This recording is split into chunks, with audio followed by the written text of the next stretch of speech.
আশা করি যে নির্বাচন হলে দেশের স্থিতিশীলতা আরো ভালো হবে এবং সরকার এখন পর্যন্ত যেটুকু রূপরেখা প্রণয়ন করেছে সেটার উপরে ভিত্তি করে আমরা কিন্তু যথাযথ প্রস্তুতি গ্রহণ করছি।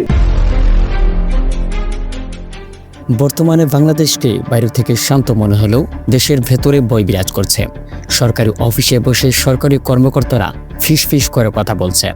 থানায় ওসিরা ফোন ধরার আগে দু একবার ভাবছে। তাদেরকে ফোন দিচ্ছে দেশের বড় বড় নেতাকর্মীরা, কিন্তু তারা উত্তর দিচ্ছে, স্যার এখন আর আগের মতো নেই। ইতিমধ্যে এসব বিষয় জানতে পেরে সেনাবাহিনীরাও গোপন বৈঠক করেছে। পুলিশ কর্মকর্তাদের ওপর দিয়েছে কঠোর বার্তা। দেশের সকল প্রশাসন এক অদৃশ্য কাঁপুনির মধ্যে রয়েছে। কেন এইবার নির্বাচনকে ঘিরে সবাই এত সতর্ক? কার নির্দেশে বদলে যাচ্ছে পুরো সিস্টেম? দেশের প্রশাসনিক কর্মকর্তাদের এমন সতর্ক বার্তা দেখে বোঝা যাচ্ছে বাংলাদেশে এবার নির্বাচনের এক নতুন ইতিহাস সৃষ্টি হতে যাচ্ছে। বিস্তারিত জানতে নাটেনের সাথে থাকুন। বাংলাদেশ আজ অদ্ভুত এক সময় পার করছে। বাইরের সবকিছু স্বাভাবিক মনে হলেও ভেতরে ভেতরে যেন অদৃশ্য এক চাপা কাজ করছে। সরকারি অফিসে গেলে আগের মতো উচ্চস্বরে হাসাহাসি নেই। ফাইলের শব্দ আছে, কিন্তু মানুষের গলায় আত্মবিশ্বাস কম। থানায় গেলে দেখা যাচ্ছে পুলিশ অফিসাররা আগের মতো দাপট দেখাচ্ছেন না, বরং অস্বাভাবিকভাবেই সতর্ক।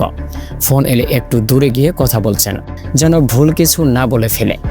প্রশ্ন হচ্ছে, হঠাৎ কেন পুরো রাজতন্ত্র এমন বদলে গেল? খোঁজ নিয়ে যেটা শোনা যাচ্ছে তা বাংলাদেশের নির্বাচনী ইতিহাসে বিরল। ওপরের দিক থেকে নাকি পরিষ্কার বার্তা এসেছে, কোনো রকম পক্ষপাত নয়, কোনো রাজনৈতিক প্রভাব নয়, আইন সবার জন্য এক। কথাটা শুনতে সাধারণ, কিন্তু এর প্রভাব ভেতরে ভেতরে বিস্ফোরণের মতো। কারণ বাংলাদেশে আমরা বরাবরই দেখেছি নির্বাচন মানেই মাঠের খেলা, শুধু প্রার্থীদের নয়, প্রশাসনেরও। কে কার দিকে তাকিয়ে থাকবে, কোন থানার ওসি কাকে ম্যানেজ করবে, কোথায় কেন্দ্র দখল করবে, এসব ছিল ওপেন সিক্রেট। কিন্তু এবার নাকি সেই পুরনো সমীকরণ ভেঙে গেছে।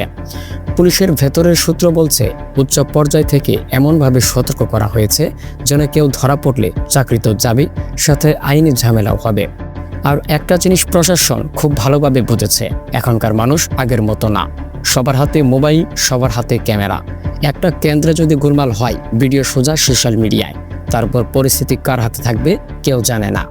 এই ভয়টাই এখন সবচেয়ে বড় নিয়ন্ত্রণ। সেনাবাহিনীর দিকে নজর দিলে একই ছবি। প্রকাশ্যে তারা নিরপেক্ষতার কথা বলছে, কিন্তু ভেতরে ভেতরে সবাই জানে দেশ এখন সংবেদনশীল সময়। ভুল সিদ্ধান্ত মানে বড় সংকট, তাই তারা দূরত্ব বজায় রাখছে। এই পরিস্থিতিতে সবচেয়ে বেশি অস্বস্তিতে কারা? বিশ্লেষকরা বলছে, যেসব রাজনৈতিক দল মাঠের শক্তির চেয়ে প্রশাসনিক সমর্থনের উপর বেশি ভরসা করত, তাদের হিসাব গোলমিল হয়ে গেছে। তারা এখন বুঝতে পেরেছে, ভোট পেতে হলে সত্যিকারে ভোটারদের কাছে যেতে হবে, দরজায় দরজায় যেতে হবে, শুধু স্লোগান দিয়ে কাজ হবে না। অন্যদিকে কিছু দল আছে যারা বিশ্বাস করছে প্রশাসনের সত্যি নিরপেক্ষ থাকলে তাদের সাংগঠনিক শক্তি তাদের জিতিয়ে দেবে। তারা মাঠে বেশি সক্রিয়, তৃণমূলে কাজ করছে, মানুষের সাথে যোগাযোগ রাখছে, তাই তারা এই পরিবেশকে সুযোগ হিসেবে দেখছে। এখন পুরো খেলাটা চলে গেছে এক নতুন জায়গায়, জনগণ বনাম পুরনো কৌশল। আগে নির্বাচন মানে ছিল প্রভাব, পেশি শক্তি, কেন্দ্র নিয়ন্ত্রণ। এখন আলোচনায় আসছে কে মানুষের আস্থা পাচ্ছে, কে বিশ্বাসযোগ্য, কে শুধু বক্তৃতা দিচ্ছে, আর কে মাঠে গিয়ে কাজ করছে। প্রশাসনের এই আচরণে একটা বড় পরিবর্তন এসেছে। মাঠ পর্যায়ের কর্মকর্তারা এখন রাজনৈতিক ফোন এড়িয়ে চলছেন।